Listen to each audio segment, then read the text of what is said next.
Et gaff til a gaff. Et gaff til a gaff. I'm illy with the till a gaff. Illy with the till a gaff. Nit gaff, nit gaff. Nit gaff, nit gaff.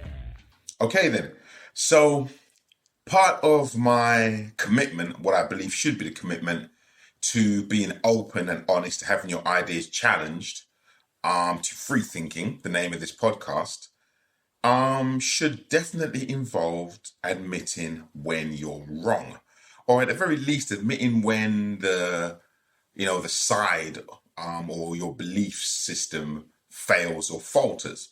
In fact, I think that is probably the most important thing, to not being so dogmatic that you defend your belief system when it's blatantly wrong, or at least, for the short term made a mistake. So a great example for me to do this, accept this, has been the row over coronavirus vaccines between the EU and Oxford AstraZeneca. Because, as you know, I love to say I told you so. And I'm pretty bloody sure that Brexit voters, the Nigel Farages and, all the rest of them, the Jacob Rees-Moggs and just everybody, right down to the shop floor factory workers, popping champagnes or clapping their beer glasses and saying cheers and pissing themselves laughing, saying I told you so, at the complete and utter fucking debacle that has been the EU's circumstance, treatment, however you want to call it, the fact that the EU have got themselves into this circumstance regarding the vaccines provided by Oxford AstraZeneca. It's 100% proof of their point. So even though I don't agree with their overall point, i.e. that England should have left the EU, I think the points that they were making about the EU superstructure, its inefficiency, have been borne out very strongly by this. And I also have to add another point that I don't agree with, but I would have to tip my hat to, is that for all the people who said that the UK was better off without the EU, because by some miraculous ability, even though situated in Europe geographically, England was somehow better, again, somehow seems to be being borne out by this fucking debacle, because not only did the British government agree to procure the Pfizer vaccine and approve it before the EU did. I must admit, I've got my views and I'll come back to that. But Oxford, which is an English university, along with AstraZeneca, created the second vaccine that was approved for use. So the UK approved and bought a European vaccine before the EU, then produced its own vaccine before the EU even approved the vaccine that was created within the EU, and currently has a third vaccine which is meant to be finished and ready for approval. I think somewhere up in the north of England. I can't remember. I think it was made in Teesside or something like that. So in terms of the vaccine wars, the EU has been left fucking standing. It's like they're just in the dust of England. It's like the hare and the tortoise, and it's like the gun went off. And all you see is the dust of the hare, and the tortoise is like, I hope I get there sometime. Like, it's been fucking shocking. And, it's just mind-boggling to me. Now, I know in governments, because I know in business, the bigger you are, the slower you are to act, the more departments and procedures and red tape and, approvals that have to be done before you can act. That's the one thing that we always teach our business mentees. And I learned as a mentee is that, your small size, of course, you want to be as big as Amazon or, some of those gigantic companies. But at the same time, there are benefits to your size. You can pivot, you can make quick decisions, you can react to the market quickly. And the UK has taken every one of those advantages. and left the EU standing. Now, I'll say quickly, I do believe the approval of the Pfizer vaccine was done too quickly. I am not a virologist. I know nothing about medicine and biology, but my gut feeling just tells me that that was a political move, and one of the politicians proved it when he came out and said, well, if we were still in the EU, we would have never been able to approve the vaccine so quickly, which tells me, yeah, so that means you used your autonomous power to approve it when it probably should have still been going through, some regulatory tests and checks and balances. But whatever, can't prove that, in my opinion. What the fuck? Like everything I say on this podcast. But the fact that they've been left standing so badly is what shocks me. If the UK could have approved that vaccine, even if it shouldn't have been approved so quickly, the EU should have been closer behind them. As far as I know, the EU is still waiting to approve that vaccine. So the EU got the benefit of approving a vaccine that was made in Europe and having it administered for use, rolling out thousands of doses before the EU's even got the thing, approved and up and running. And then they had their own vaccine, which they pushed. Now, again, the EU are left looking pretty silly, to cut it a long story short, because even though the Oxford AstraZeneca vaccine was, developed and produced in the UK, apparently the EU dumped a load of money into it, which would make sense, into the creation of some of the facilities for its manufacture. So it's manufactured in Europe and within the UK. And yet somehow there seems to be a confusion and misunderstanding in the contract that allows the Oxford AstraZeneca makers to basically say, well, tough shit, all the vaccine made in the UK goes to the UK first. In fact, all the vaccines that we make in Europe go to the UK first, and you get it last. And that isn't just vaccine nationalism, because some of the plants that are making the Oxford AstraZeneca vaccine are based in Europe. So, it's not like, well, it's being made and produced only in England, therefore they get it first. No, it's actually a contractual negotiation fuck up on the part of the EU. So it would seem. And the mere fact that it is so fucking devastatingly embarrassing, as well as, lest we forget, the fact it will literally cost lives, these delays are literally going to mean more people die than are necessary. And I think that weighs very, very heavy on the head of the head of the EU. It created an environment where Ursula von der Leyen's, did some pretty boneheaded fucking shit.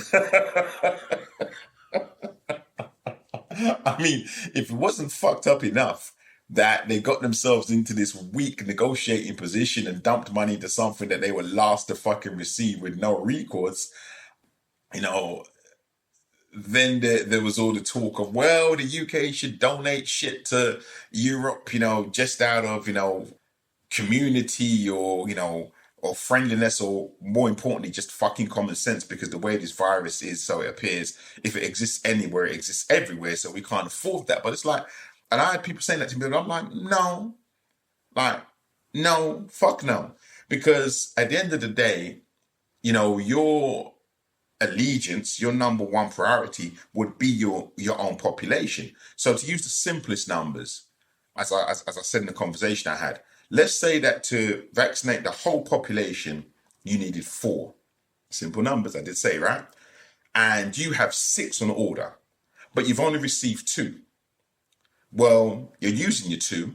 You need another 2 to vaccinate your whole population, and you've got another 2 on order as a safety net. Well, sure, you can give your safety net to someone else, but I wouldn't give my extra 2 away before I'd received my 4 and vaccinated my population. Because you see, if I was busy using my first 2, let's say I'd only got through 1, I had 1 left that I'm working through, I've got 4 in order, and someone else needs them. If my next batch of 2 comes through and I go, okay, well, you take that because I've got another batch coming through, I'm taking the risk that my final batch comes through. Because if my final batch of 2 don't come through, then yeah, I've been very altruistic and now helped you, giving 2 to your population, but now I'm fucked with half my population unvaccinated. It would be the wrong thing to do. It's not a sensible pragmatic way of approaching things. The sensible, pragmatic way of approaching things is you get the 2 you're using now, and then if 2 come after, you use that 2 to finish off the job that you're doing with your population. And then anything you have spare, you start donating elsewhere. Because like I said, apparently with this vaccine, if it exists anywhere, it exists everywhere. That's the global village. So no, sorry, it seems very unaltruistic, but I just think it's just fucking illogical, and you just have to keep it real. It was Europe's job to negotiate the correct contract with the providers of this and any other vaccine. So what I don't want to do, because this is what I hear all the time, is people making excuses and go, well, yeah, they fucked it up, but, that's the kind of thing that people say when we have conversations about the absolute fucking travesty, the disgrace. I haven't even got words for it, that the UK is probably like top 3 in the list of coronavirus deaths in the world. That tiny little island. Like, that's not a fucking reputation you want. That's not an achievement you want to boast about. It's fucking shocking in every single way. And it shows a huge amount of needless death, which is a huge amount of sadness, loss of productivity, hurt, and depression for countless families. It's just shocking. But then people say, yeah, but there is no but. What you're doing is you're just trying to find a way to defend your position. So I'm not going to give any buts. I was a Remainer. I would have never voted Leave. I think leaving was a mistake. But I think for all of the arguments and all the fucking lies that the Leavers told in order to swing that vote, as well as the manipulation by Cambridge Analytica, all the kind of stuff that the Social Dilemma movie points out that had been done. Firstly, to swing the Brexit vote and then to swing the Donald Trump victory. The bottom line is, the reality is the EU fucked up majorly, and then they added insult to injury. They poured petrol on the fire by turning around with a knee-jerk response like, okay, then, well, we're going to have to start checking vaccines at the Irish Sea border to make sure that nothing's getting because to be honest with you, by the time they started talking about putting hard checks at the Irish border, everybody stopped listening. Because we'd all been through like 4 years of negotiation once the Brexit vote had been completed. The vast majority of which, at least the vast majority of which we heard about consistently on the news, was the EU's complete and utter decision, commitment to the fact that there must be no hard border on the island of Ireland, backed up by America's complete and utter commitment, having been very involved in the Good Friday Agreement the first time around, that there must be no hard border on the island of Ireland. And as I said before, growing up in North London in the 80s and 90s, and having, missed a couple of IRA bombs by a matter of minutes, I'm the kind of person who remembers the troubles and what that meant. Obviously, I don't know what it meant in Ireland because that was like majorly fucked up, but I never experienced it. But, when they brought that to mainland England, it wasn't like I was somewhere up in Aberdeen or, Warwickshire or Yorkshire where we never saw that shit. They were bombing London and I lived in London. You know what I'm trying to say? I remember, I can't remember the name of the place now. There's a place anyway, in just outside of North London that they bombed, and the day they bombed it, my house shook. Something corner or something like that. Name will come back to me. I remember my house shook. I thought it was an earthquake, and actually it was the bomb that went off in that place. So do you know what I mean? I know what they're talking about. I know people are like, what the fuck's that about? I know what the fuck that's about. That's about not restarting that process, not poking that bear. We've got that bear asleep for now. It's not perfect, but it's sleeping. Don't poke that motherfucker. So for the fact that Ursula von der Leyen's announced anything that related to a hard border on the island of Ireland after making such a big fucking play and so much, admonition about the fact that that was totally unacceptable. That knee-jerk return, that 180, just fucking atrocious statesmanship, atrocious political leading, just atrocious in every way. And there is no but. I'm not going to be but because I really am, a Remainer, this is the counterbalance. So there is no counterbalance. And I think this is what I'm trying to do is what I truly believe, should be done more, which is to put your hands up and when your side fucks up, when your side drops the ball, don't go, oh yeah, but that team did this, or that team did that. And what about the time that they dropped the ball? No, it's like, no, we dropped the ball. So I ain't like I've got any particular allegiances, but I am if I had to be pulled into a political camp on Brexit, I'm most definitely a Remainer. And, I believe overall that the EU is better for the region, and that would include the UK. And I most definitely believe that the arguments used to convince people to leave the EU were all lies, trickery, false, or based on xenophobic nationalism and racism. So, do you know what I mean? Well, I mean, if you're a xenophobic nationalist and racist, then those are great arguments for you. But believe me when I tell you, for all the people who tell me they voted Brexit, but sit down with me, a black guy, which means that I'm sure they don't have the kind of racism that makes their skin crawl to be around non-Europeans, and tell me that they're not a racist, but their arguments were, whatever arguments they give me, one careful scrape along arm over the surface, and the xenophobia, the nationalism, and the racism is right there.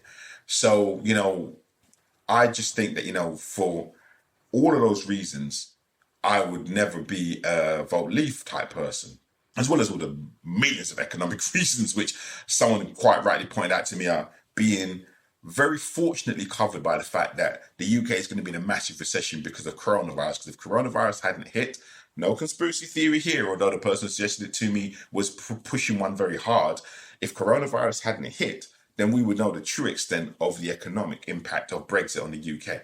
But like I said, this isn't about an excuse. The bottom line is, as somebody who would be in the vote Remain camp, the EU dropped the ball in the most spectacularly fucking shameful, disgraceful, disgusting, and on business terms, downright fucking ridiculous way. It's shocking. It's embarrassing. And I just wanted to say that. You know what I mean? With no counterbalance. They fucked up. I was really surprised. I was very disappointed, particularly at Ursula von der Leyen's. Don't matter which fucking person. No. Just no. Do you know what I mean? Just no. And I'm going to try and do this and keep it real so we can continue to be free thinking and invoke, what the hell is it called again now? Oh, come on, man. Sorry, too early in the morning. That same clause I was talking about that used to exist in America, to make sure that people reported both sides of the story.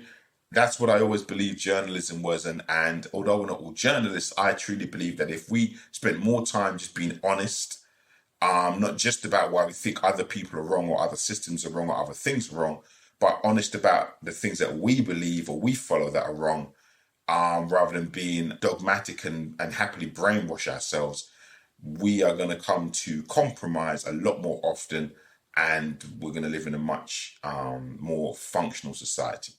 So that's me doing my bit.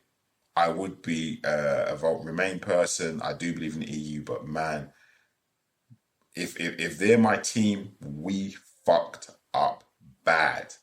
They made us look silly. And we have to wipe our mouth and wear it and just learn to do better. And with that, I'm out. Et gaff til et gaff. Et gaff til et gaff. I'm in with the telegaff. Illy with the telegaff. Nit gaff, nit gaff. Nit gaff, nit gaff.